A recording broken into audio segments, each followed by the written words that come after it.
Kia ora whānau. Today we're going to continue reading the second half of the text in your learning pack.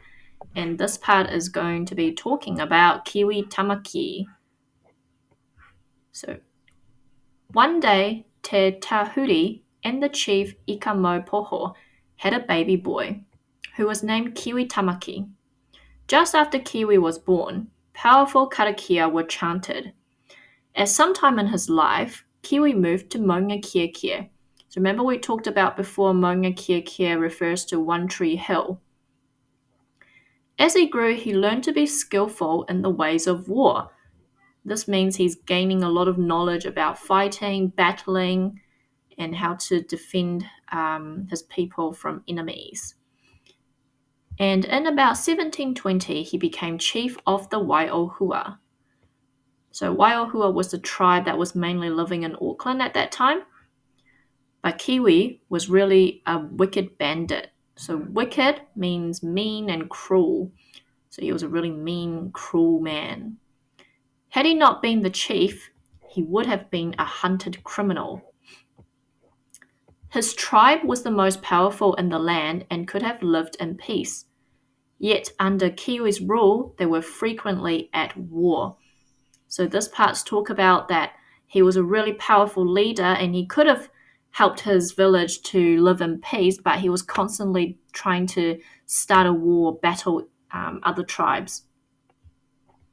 They won almost all their battles and attempts by many tribes to defeat the Waiohua at the Maunga Kia Pa failed. So nobody was able to attack them because their power was so strong on Maunga Kia. It was their stronghold. Kiwi Tamaki would call his warriors to meetings or warn them of danger by beating his great greenstone decorated pahu. The pahu made a fairly high-pitched note, and this resounded from the top of Maunga Kia, close to the sacred totara tree that grew there.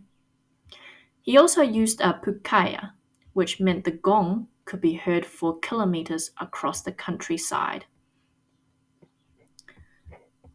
Although Kiwi Tamaki was a cruel and relentless warrior, so relentless means he continues, he doesn't stop, he just keeps going, he could be very welcoming to friendly tribes.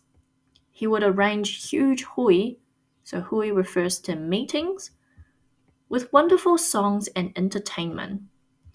The tribe would collect vast quantities of food from the surrounding areas, so they collected plenty, they collected lots of food from the areas surrounding their village.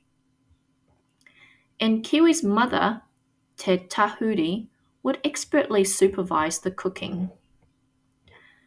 The Waiohua tribe had an enormous fleet of canoes on both harbours so that they could fish and travel whenever they wished. Kiwi Tamaki became the most famous chief of the isthmus. In the next video, we'll continue reading from here.